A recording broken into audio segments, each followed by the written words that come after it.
Hello everybody and welcome back to the channel. It is time once again to go over the patch notes for Civ 7. And boy, this is a doozy of a patch. It is a big boy patch. They did quite a lot here for the game. Some of the things that they've done I really think is fantastic. I super agree with it. Some of the things they've done makes me a little less excited. But overall, this is a massive patch. It's going to get away advertisement. It's a massive patch. It's going to change how we play Civ 7. It's going to make me go back to playing Civ 7. It's been a while since I was on Civ 7. I've been having too much fun with Civ 5 and Civ 6. So let's look at what they've got. First, the new map types. I hate the Civ Reddit. The Civ Reddit is so like depressing about these new map types. Why are they keeping Continents Plus? Why are they keeping Pangea Plus? Listen, I think I'm always going to play on continents and islands.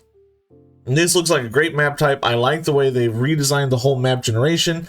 As a geography major, as a map maker myself, I really think that this is a super fantastic way to generate their maps. But if I was playing multiplayer, I would want this balanced start here. I don't want fractal in my multiplayer games where I could get screwed by the beginning of the game. They're keeping these around for balance purposes for multiplayer, and you might claim, like, nobody plays multiplayer. Shut up, you don't know. People play multiplayer. I think Continents and Islands looks great. I think Pangean Islands looks great. They look like Civ 5, Civ 6 maps, Civ 4 maps. They look fantastic. And these have their own place in the game. So this is a very positive change, and Continents and Islands pretty much always what I'm going to be playing on. I hope that they switch around Fractal to have this sort of generation, and I'll play Fractal more often because that's my favorite map type. They've updated the UI. I think the UI looks really good. I've played around in the game a little bit. It's hard to go over like what has changed here on the UI. If you look here, it just says +5 production from the Stonecutter, but it's +3 base and +2 from warehouse bonuses. You can see down here on the after screen. If we like zoom in a little tiny bit, can I get that in here? Yeah. So you can see like +3 from the building, +2 from its warehouse effects right here. And they just cleaned up what this screen looks like, which is great. I also think that the specialist screen looks really good. We'll talk about that when I see it later. And yeah, they did a lot of changes to the UI and tooltips I think look really good. It should have been in there from the beginning, but whatever. We can't keep making that same complaint over and over and over again. They've also added new types of city-states or independent peoples. We have Diplo and we have Expansionist. And we'll talk about those in just a second. But they also said that they want to go through and do a standard balance pass across the whole game, which I guess was necessary. Some of the balances I'm really like big on. Some of them I'm not so big on. But the first here is like they want to like make the map more impactful. And that's something that I agree with. I think that when you spawned in the game, it doesn't matter if you spawned in the tundra or the desert or the jungle. I was always playing the same. Nothing changed. The only thing that changed was what wonder I could build. Nothing changed based on what the map looked like, except if I was playing Assyria. I really wanted rivers for my citadels and royal libraries. Nothing really changed based on the map. Hopefully this makes the map more important, and just like it was in previous civs. They've got rid of stacking percentages, which is a big deal. So the tree here is no longer 3% to all yields repeatable. Now it's just 3 influence, 5 happiness per age repeatable. They said that it's too easy to build every building, which is true. I just sort of like had the longest production queues of all time in all my cities. I was just building everything that could be built, and I didn't specialize any cities. Optimizing with too many cities. My Charlemagne game, I had what, like 47 cities in the modern era? Yeah. But I think they're going a little too far in this direction to go more tall versus wide. The gold economy is too easy. And yeah, all that is true. So what are they doing? They are removing those percentage bonuses. Percentage bonuses are going to be gone most of the time. which is making the game less abusable, but to a degree makes the game a little less fun. I like to abuse, so I don't know. Buildings are now way more expensive. Every non-warehouse building in a settlement increases the cost of non-warehouse buildings in that settlement. Buildings across your empire also cost more for every additional city that you have. So if you have a settlement, a city, or a settlement, it's just a settlement, everything you build becomes more expensive for everything that you've built, and it becomes more expensive for every city that you have. So you're kind of punished for building things, and you're punished for going wide. I kind of wish that they had thought this through a little bit more. I don't know what I would have done, but it feels like, honestly, it feels like they're chasing that Reddit user base who's like, Civ 5 is my favorite game of all time. Let me have more Civ 5 where I can only build 4 cities. I don't want to play a game where I'm just building 4 cities anymore. I liked, you know, conquering the map, having a lot of cities. We'll see how this works. Unit maintenance is also way increased across your empire, and towns get less production and therefore less gold. Social policies have changed, resource changes, city-states effects have changes, modern tech costs have changed. Civs are able to better do things now. They have changed Napoleon. This is something that I'm super down for. Like, I'm against a lot of what they did to Napoleon, and I'm also for a lot of what they did to Napoleon. First of all, let's make sure that we pay attention. He's getting a complete rework because he's a DLC guy. Or, I know he's technically free. Just link your 2K account and you get this boy. Have Civ 6 and you get this boy. So he's not really DLC, but I don't know. It feels like they're jumping on him. So let's look here. New city-states. Diplomatic city-states. These are going to be really strong, I think. Even though they've nerfed city-states into the ground. Into the ground. These are going to be really strong.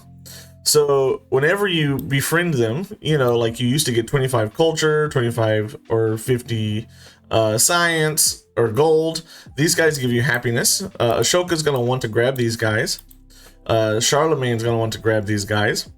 Their unique building in antiquity is the festival grounds, 1 influence and 1 happiness, and it doubles during celebrations. The yields underneath it doubles during celebrations, which is going to be really good, I think. It's going to be really good. We're going to be seeing more of these, like, since buildings are way more expensive, these little unique improvements are going to be way more important and impactful, I think. You could also get a new endeavor, 4 happiness per turn, and gain vision of their capital. If it supported 8 happiness per turn and each other's capitals. 2 happiness on happiness buildings, that's pretty good. 20 influence towards starting and supporting endeavors, that's pretty good for every city-state that you're suzerain of. 20% influence towards starting espionage assets for every city, for every Diplo city-state, every Diplo city. This is a change. This is a big change. You used to get these things for every city-state that you were suzerain of, and now it's only Diplo city-state. So let's think about what this changes. The free tech, let's go for the free tech per city-state. You would get 8 to 9 free techs in age, but now imagine that there's only 2 scientific city-states on the map. Now you're getting 2 free techs, which is a real major nerf to that Tecumseh Greece, Shawnee, Siam playstyle. It really like nerfs that deep into the ground. A +1 social policy slot's really good. Don't discount this, especially as like Lafayette. That's going to be really strong. And happiness on warehouse buildings. In the exploration age, you get the embassy, which is 2 influence and 1 influence for each ally. So someone like Himiko is going to really like this. But I think that this is worse, much worse than the festival grounds. Demand tribute sanction. 1 settlement with treasure resources, -20 gold per turn. That's pretty strong. I like that. And you get a free I like that they're giving chances for more treasure fleets from more places.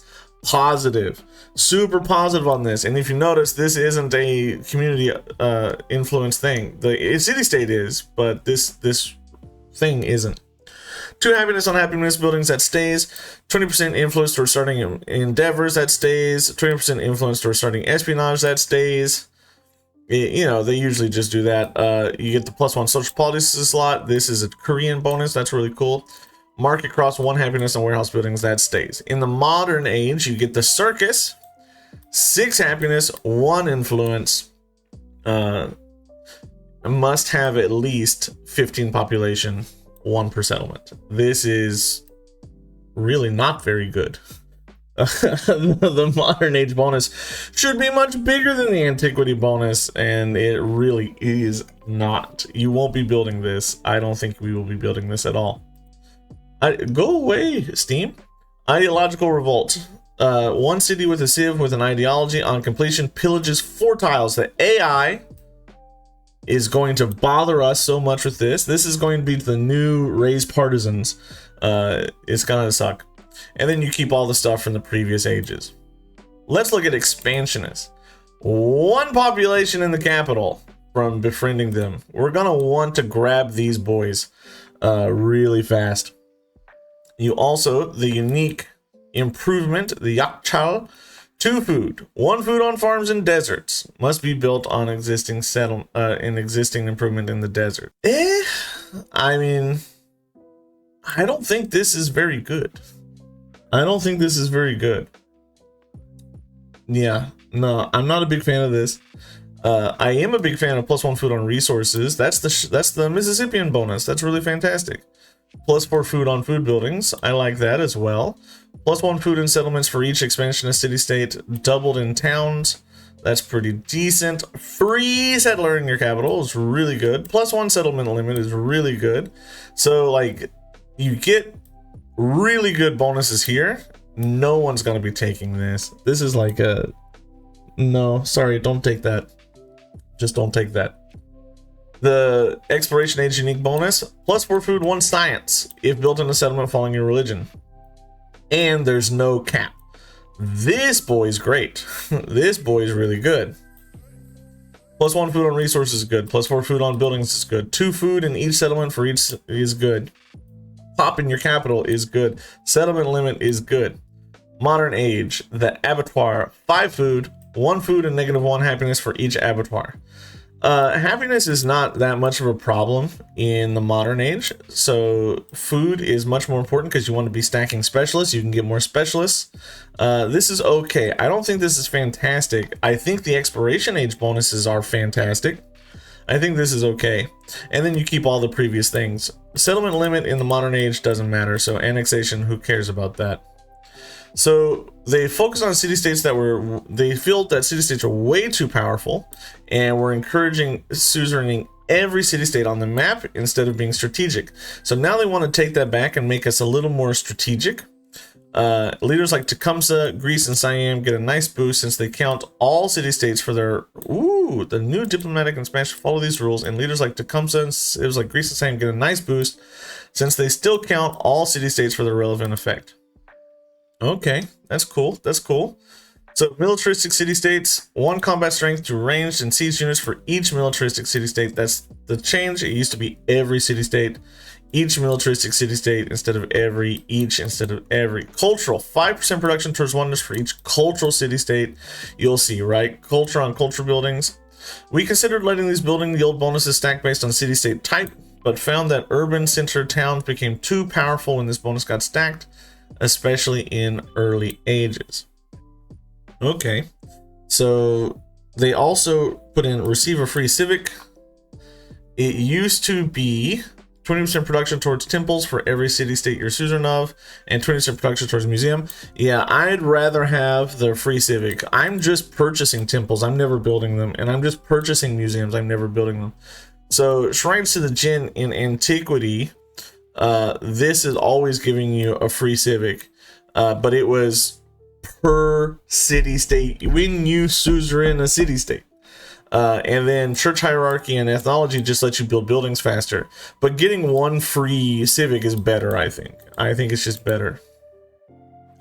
We believe the free tax and civics provided by this bonus had too much of an impact on the game's pace. That is true. The best way to play this game was to just suzerain every city-state on the map.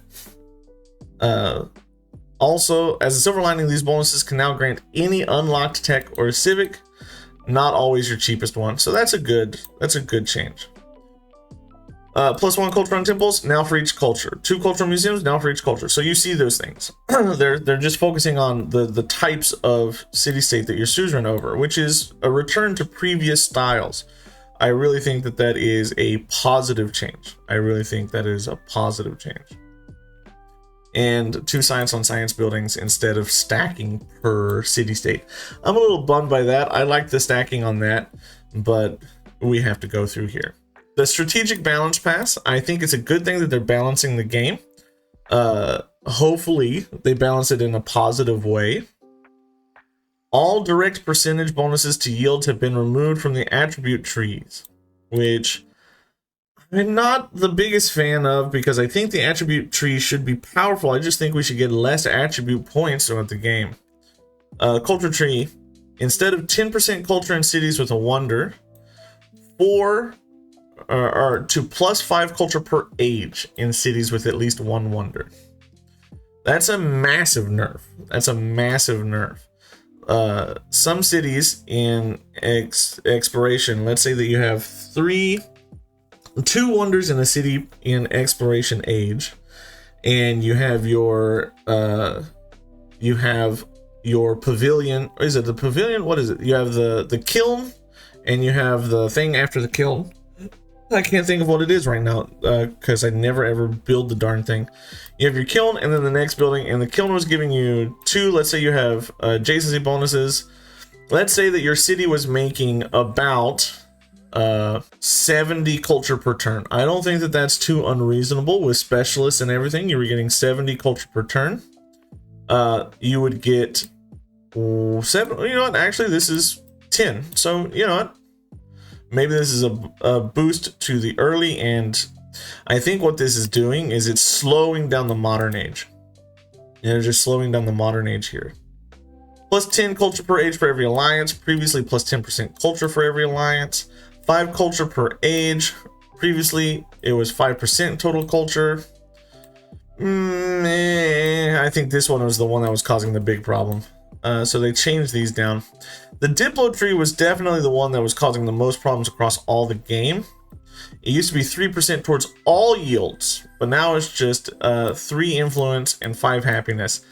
Mega nerf. Mega nerf. And they even mentioned this here as the biggest offender and had to be redesigned. Mega nerf right here. 10 gold per age for every alliance you have. It used to be 10%. 5 gold per age used to be 5%. I didn't think that this was too strong. I wish they didn't change that one. This is the one I always went down for, the economic tree. 10 science per age for every alliance. 10% science for every alliance. 5 science per age. Used to be 5% total science. So big changes to the attribute tree. Just getting rid of percentage bonuses everywhere that they can get rid of them. And keeping only a few percentage bonuses in the city-states, which is a big deal. Now, here's the major changes, I think. Building costs and yield changes. So they want to make buildings like more expensive, so you're actually considering your overbuilds. You really need to consider your overbuilds. And it's mostly in exploration and modern age. They provide more yields. How does this work with continuity mode, where your buildings still provide yields when you go into the next stage? We've also designated 1 building per age to focus primarily on influence, giving it a higher influence output than before. So in antiquity, tier 1 buildings, that's your altar for happiness, monument for culture, library for science, barracks for production, garden food, market for gold, have a base cost of 90 production, and provide 3 of their base yield. So 3 happiness, 3 culture, 3 science, 3 production, 3 food, and those are all boosted with your adjacencies. What did they cost before? I'm pretty sure it was this. Tier 2 buildings, arena, amphitheater, academy, blacksmith, baths, and lighthouse, have a base cost of 180. I think this has gone up and provide 4. That's what they've always done. The villa is now a tier 2 influence building and provides 3 influence and 3 happiness. It used to be a happiness building. and now it's being designated an influence building, which means social policies that affect happiness buildings will not be affecting this. Civ unique buildings now have a base cost of 135 production and give 3 base yield of their type. Except for Carthage's unique buildings. Why are Carthage getting so much love? Which provide 2 base yield of their type to balance their availability. Maja, I see. This is going to rein in, honestly, this is going to rein in Assyria. They released the Royal Library too powerfully. This is going to bring Assyria down, and it's going to make the Qajar, the Maya quarter a little worse too, but it's not going to really affect them too much. When you put those buildings down, it's for adjacencies and it's for specialists, so you're going to still be getting as high a yield as you can. The big change here is this, because this is going to make the happiness crisis a little harder to deal with.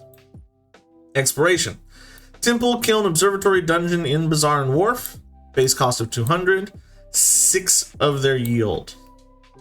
Tier 2, Menagerie Pavilion, that's what it is. Or Menagerie, that's what it is. University, Armor, Hospital, Bank, and Shipyard now have a base cost of 380 and provide 8. So they're boosting that, I see. Guildhall is now an influence building. It was a gold building. And provides 6 influence and 6 gold. And unique buildings give 6 base yield. Okay, so they're standardizing things across. Warehouse buildings are cheaper. I think this is cheaper. Tier 1 buildings, 420 and 9. Tier 2, 780 and 12. All right. Radio station is now an influence building. It was a happiness building, I think, and provides 9 influence and 9 happiness. Full tile buildings. So this is the rail yard. Have double the base cost of buildings of their tier and provide double the base yield. Rail station 840, 18. Aerodrome 840, 9. Okay, good. Launchpad 1560, 24. They're making the science victory a little harder to achieve because this is harder to produce. Military units base maintenance costs have been adjusted. All right, cool. So infantry, antiquity maintenance costs increased by 1 gold per tier of the unit. So when you started out, your infantry, your warriors, and your slingers, they're 0. But siege becomes 2, cavalry is 3. That's expensive. And navy. Why is navy getting more expensive? Nobody builds navies. As you go through here, these are getting, like, the cavalry is getting really expensive. Genghis Khan is getting a nerf here. The Magaru from Assyria is getting a nerf here. Especially if towns are making less gold, this is a bit nerfed out. Civ unique units have had their maintenance costs adjusted to match. Okay, the Medjay and the Hussar have reduced maintenance costs as part of their designs. City halls and towns no longer have a base production yield. Ouch! So you're losing that gold immediately. On conversion to a city, city halls gain 3 production. Okay. So when you placed a town, no matter where it was, if it was in a flat area full of food, you were still getting like the 3 production, which was getting you what, like 6 to 12 gold. It was something like that. Now you're just not getting that gold. The convert town to city pop-up has been updated to tell the player that a city has increased production to warn about the increased cost of buildings. That's good. Big deal here as the social policies get rebalanced. Antiquity. Cass is now 2 food in all settlements. What was it previously? They need to put this. If you're changing it, put what it was previously. This change was part of our past to remove it was percentage. All right. Clan networks, 20% growth rate in towns with a growing focus. With cast taking clan networks effects, we've redesigned this to be more effective in the early game. So did they just swap these 2 around? I think they did.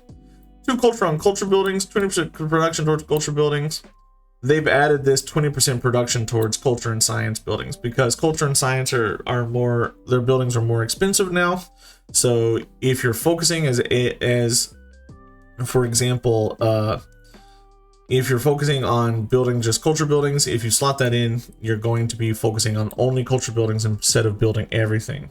Good. All right. Production towards cav, production towards infantry and ranged. Yeah, okay. Yeah. We plan to let efficiency bonuses greater than 30% be the output of leaders, civs, and age. I like this decision. So this used to be like 50, I think. Yeah. We're hesitant to change resources, but they have changed gold, silver, and wine. Gold and silver had the biggest impact on the gold economy. They have killed gold. Gold used to be fantastic. 20% gold towards purchasing buildings, and you wanted to settle near gold. But they've murdered it now to 1 gold and 1 happiness in all settlements. Bleh. Bleh. No, bring back our boy. Gold and food in all settlements was 20% gold purchases to units. 2 happiness in the capital, 5% culture in the celebration was 10 plus 5 culture. It was 10% culture in the celebration. Don't nerf these guys. You've already nerfed everything else. I don't like this change. Honestly, I'm not a big fan of this change. I know this was abusable. They should have reined this down to 5% instead of just getting rid of it altogether. What does a gold focused Civ do now? Like, how does being economically focused, how does Amina like deal with these changes? I don't know how. And why did they nerf hardwood? Huh? 10% production instead of 20%. With the continuity setting letting you keep naval units, we felt this could use a nerf. No. And Jade got nerfed, and Jade is probably the worst resource in the game. Crazy. Expiration, same thing. Gold, silver, wine. Furs, 3 happiness in the capital, 10 gold. Previously was 3 happiness, 10% gold. It's just big nerfs, getting rid of those. Getting rid of those. With these changes to yield economies and game pace, we made some adjustments to the pacing of certain victories. Decreased explorer movement from 3 to 2. This just means you can't keep up with the AI as much. Reduce the number of overall artifacts. This on large and huge maps. It just means you can't keep up with the AI as much.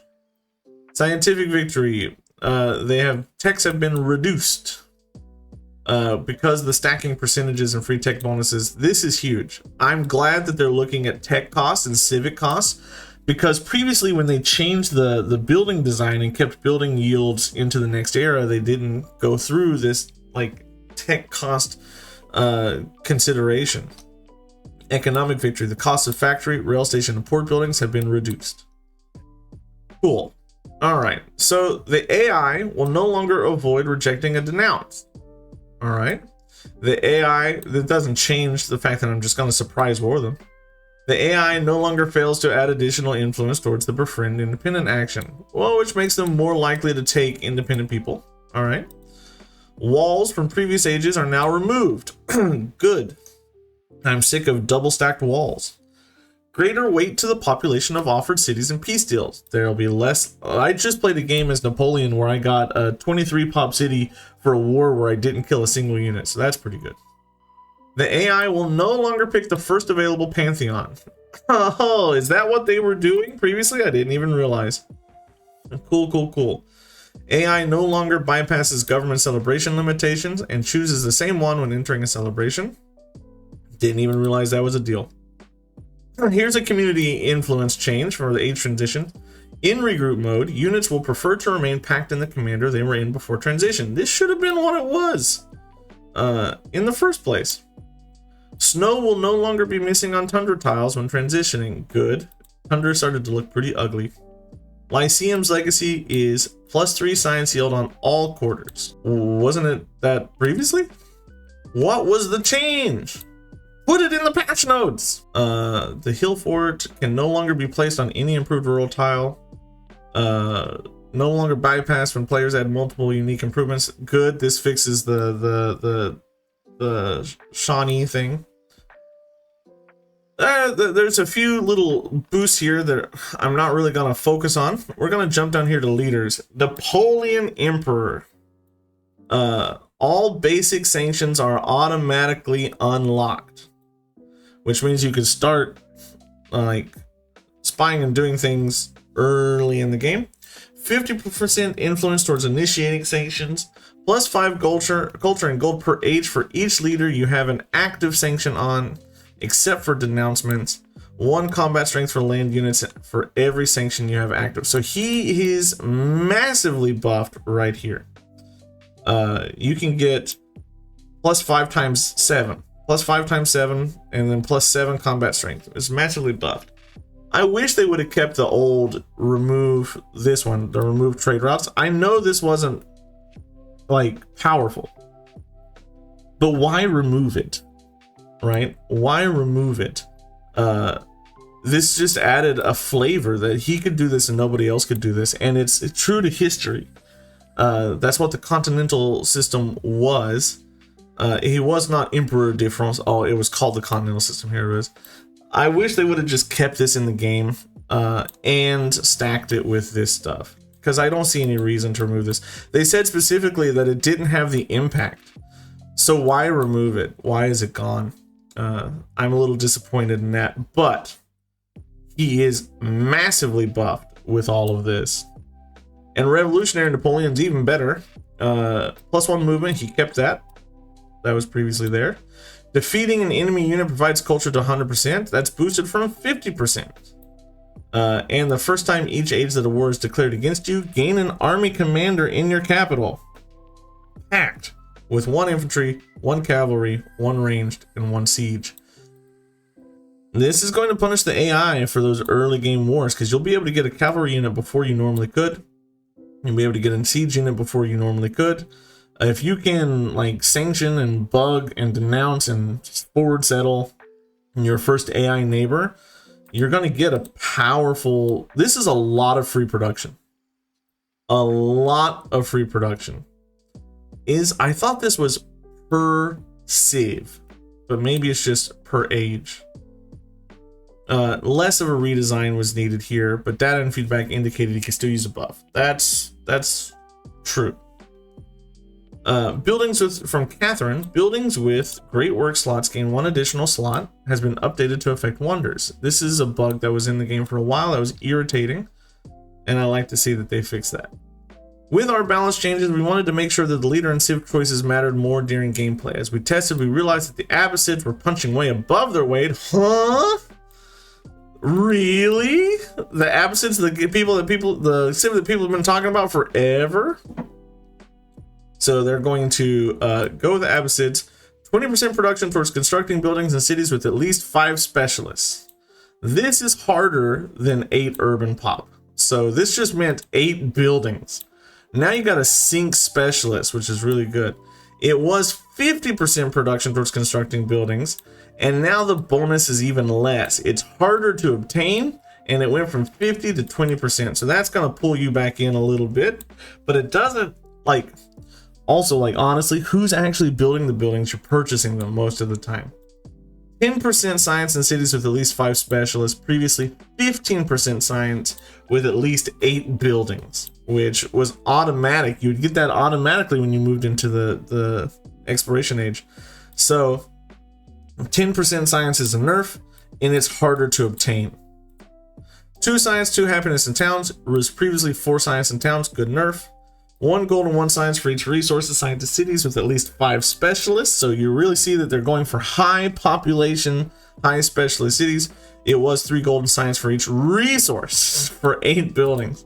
So 1 gold from 3 is a huge, huge nerf there. I still think they're going to be really good. They might not be the best in the exploration area anymore. Bulgaria is really good, guys. Bulgaria is really good. But the Abbasids are going to be up there. They've changed the UI for the settlement management, and it's now really good. I suggest you jump in a game and look at them. I think this is a huge positive bonus. Pause menu, nobody cares about that. Alignment and spacing, you should have already done this. Civilopedia, put the real Civilopedia in the game. Put the real Civilopedia in the game. Some audio improvements, all good. And Lakshmibai, this is what I really wanted to focus on. She comes out. She is Diplo militarist. So you're going to get influence and you're going to get combat strength from endeavors. Increased influence towards city-state incorporation. So you're going to be slurping up city-states. You gain control of all the city-states units. So she's Civ 5 Austria. When one of your land military units defeats an enemy unit, get influence. So she's going to be pretty good because influence is a powerful yield. The city-state nerf has reined her in quite a bit, I think, but she's going to be pretty powerful. I think she's going to be really good. I'm looking forward to trying her out. Increase relationship by a medium amount with a leader that has the lowest influence per turn. Decrease relationship by a medium amount with the leader. She's always going to hate you, because you're going to be pushing this. She's going to love you at the start of the game, and by the time you get to exploration, she's going to hate your guts. And she is going to hate, always, every game, all the time, whoever is playing Greece and Machiavelli. So you see her at war with Machiavelli constantly. Silla. I am super excited to be playing as Silla. As a person who lives in Korea, I love all things Korean in the game. So I'm really excited for this. I was worried that they would go like a boring science focus, but that's Joseon Korea. Silla Korea is all about trade, and I'm so glad that they have it as an economic diplomatic civilization. Increased culture and resources. Unique merchants, when you create a trade route to another settlement, receive gold based on your relationship level. The Cav Archer's Hwarang movement and attack range counts as a Cav unit, has bombard strength. Okay, that's fine. And the Emil Bell. This is not their whole deal. A lot of their deal comes from their social policies, which are really good. But culture on resources, this is strong. I think if you're playing as like High Shaman Himiko, this is going to really be good. And then your relationship levels really matter for like Himiko also, but the Queen of Wa Himiko. So like, I just think this is going to be not the strongest in the game, but it is a good way to introduce a new playstyle where if you want to be more of a SimCity passive builder, you just want to be friends with everybody, you're going to get like bonuses based off of it. The Qajar, I haven't seen anything about these guys yet. So what do they have? Diplo Expansionist, increased influence towards supporting Diplo action. Unique Commander, raise a set number of additional districts per turn. Okay. Alright, so you can pillage a few more extra things. Increased combat strength and HP healing and command radius of the Sadar unique civilian unit. So you just get a stronger unique commander that can pillage and increase combat strength. I wonder what their social policies are going to be. Let's jump into the game and actually check those out. Really quickly, looking at Lakshmi's mementos, 2 combat strength when defending in friendly territory is going to be really strong. Connected with Dai Viet. This is a boost to Dai Viet. 1 influence per age per pasture is interesting. I don't think it's really strong, but I think it's really unique and interesting. And this is really good. 1 influence per age for each commander promotion. Stacking this with the culture per age for each commander promotion, you're going to get... I like the fact that they're making these high-level mementos really powerful. I would like to see more memento passes done. Her model looks pretty neat. I like it. Just like Genghis Khan, a lot of her strength is going to come from her unique quests and story events, but we don't get those in the patch notes, which is a little depressing. I wish they would show us those a little more often. 1 culture on resources. The Hwarang, here is the... Yeah, here's what I want to talk about. Sachal, the unique quarter. 1 gold for every resource assigned to the city is really good. 3 culture plus 1 culture adjacency for wonders. Increases the number of resources that may be assigned to the settlement by 1 if placed on rough terrain. And plus 3 happiness, plus 1 influence adjacency for natural wonders, mountains, and wonders. So this is a good unique quarter. It's not the strongest, it's just good. It's not like the Maya. Where's the Maya? It's not broken like the Maya. It's just good. It gives you extra resources. Resources give you bonuses, and it gives you culture and happiness, which allows you to slot in more social policies and do things like that. It's really neato. Continents and islands are going to be the new... I'm glad that it is now the standard that you start at here. And let's launch into the game here and check out what our Shillan background looks like. That's going to be really interesting for me. Come on, PC, I just upgraded you. You should load faster than this. Here's a look at the new city interface. I like it. I think it's pretty positive. It looks pretty sleek. Obviously, looking here, the best tile that I can pick up is this tile. It's the most yields. However, this gives me extra yields. I can see that pretty clearly now. Nothing is a negative. I can get no production currently from placing anything. So we place down this, and that takes into account the yields off of this, right? Also, it doesn't take into account the yields off of that. I was wrong. It only takes into account the base yields on the tile.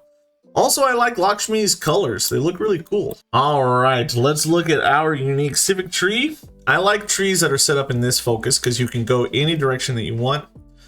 Boom gives you, when you form an alliance, both players receive a free trade route. These trade routes do not go away when the alliance ends and do not count against your trade limit. Fantastic stuff. 2 happiness on resources in town to the happiness building. You get your unique district here.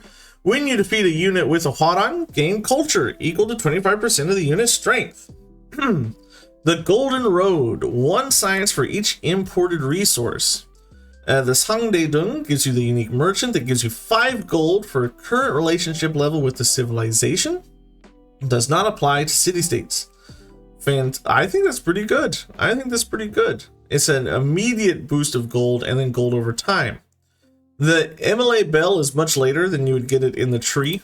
You would get the MLA bell. Oh no, they moved the MLA bell. It used to be right here. Where did they move it to? Citizenship. So you'll actually get it earlier if you go through here. The Samguk Sagi gives you all trade routes between you and your allies award food and production equal to the gold award. The Mastery gives you a free social policy slot. You can get increased number of resources that may be assigned to towns by 1, and 1 gold and 1 influence on resources assigned to trade outposts, which is really good. Is that per age? It should be per age, honestly. It should be per age game. And then +5 land trade route range to all settlements.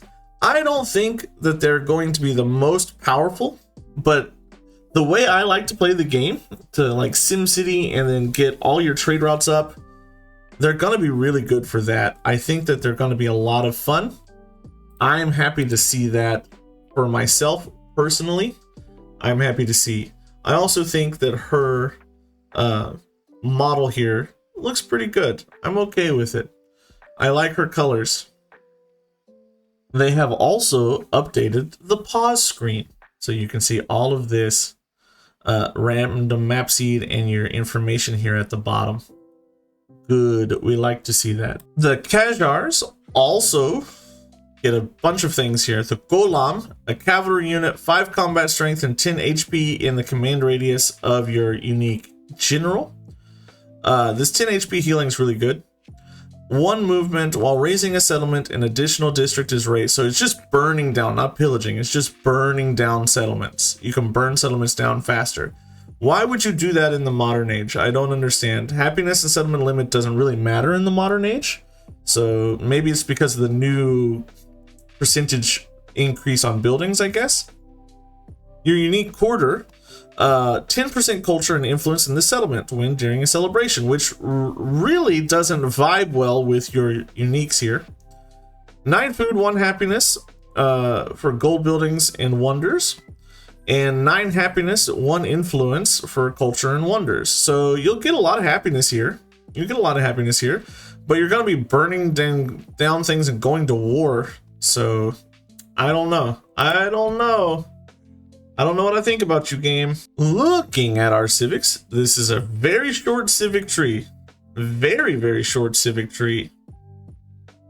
5 influence, 0.5 influence for every population in the capital.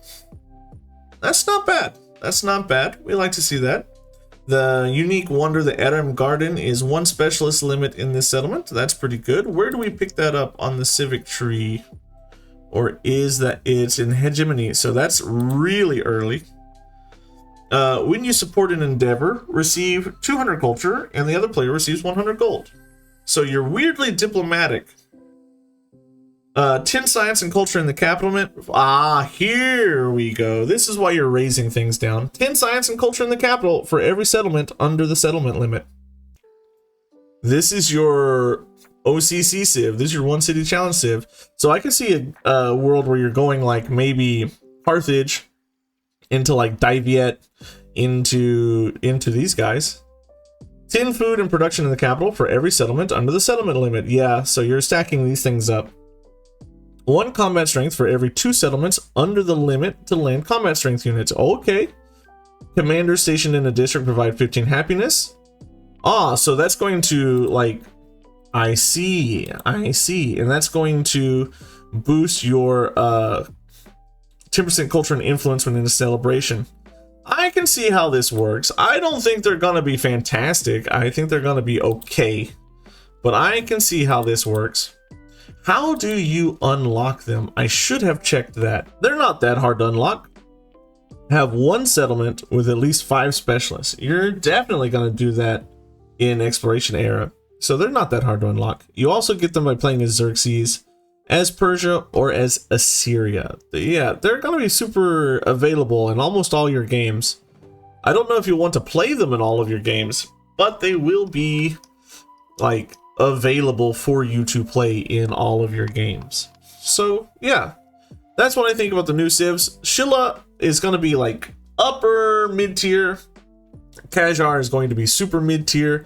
And I think like Lakshmi here, she's going to be I think she's going to be in the upper leader edge. She's not going to be like the best leader in the game, I think, but she has potential. City-state's really strong still, even after the nerf, even after they got nerfed into the ground. I still think they're pretty strong. I think she's similar to that Tecumseh vein, where they don't look so strong, but the influence is just strong. Always, influence is good, so we'll see. Thank you for watching. Let me know what you think about the patch notes. I'm pretty positive overall on the patch. I think it's a huge deal. Let me know what you think in the comments down below, and I'll see you in the next one. Goodbye.